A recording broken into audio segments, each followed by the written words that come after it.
Hi guys, good afternoon. So habol na naman sa oras si Inday. Late na naman sinabi sa akin ng aking lulutuin for today, lunch.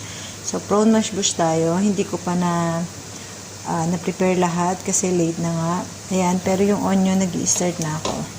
Ayan. Guys, kasi matagal-tagal ang onion ipa-brown.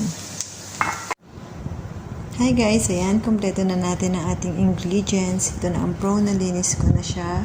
Then tomato, 2 tomato, chopped dill, and coriander leaves. So, ito na yung pang on top natin later sa serving. Then, napag-mix-mix ko na din yung mga spices. At saka, ito pa rin yung paste natin. So, guys, ayan, nailagay ko na yung ating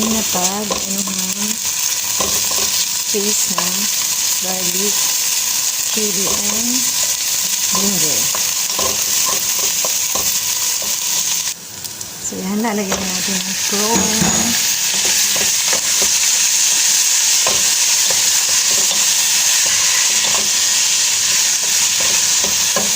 Then, ang ating spices.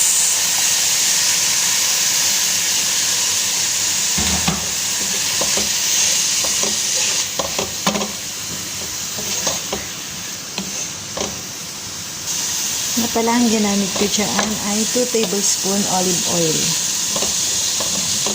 Nung nag-start ako ng onion, nakalimutan kong sabihin. Nasa magbago lang yung kanyang kulay. Yan, 2 bay leaves. Hindi ko nang makalimutan. Ayan natin ang 2 tomato.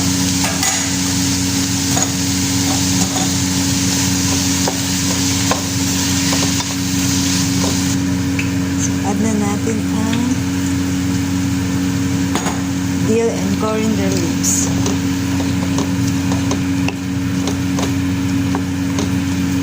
So, ayan, hahatiin natin yung quantity ng ating prawn para ilagay ko naman ang rice later.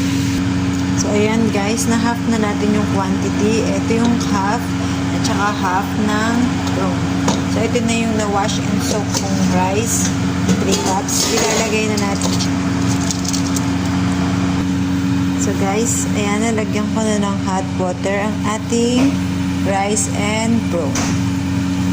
So later, kita nyo, yan, ang ating prawn mash bush.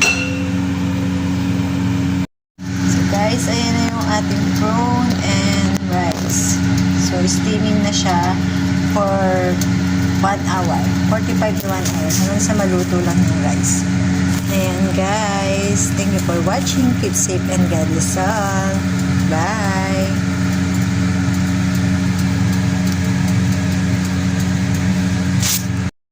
Ayan, tapos na po ang ating prawn mash bush for lunch today. So, ito na din po ang ating salad, ang small salad. Ayan. Thank you for watching. Keep safe and God bless all. Bye!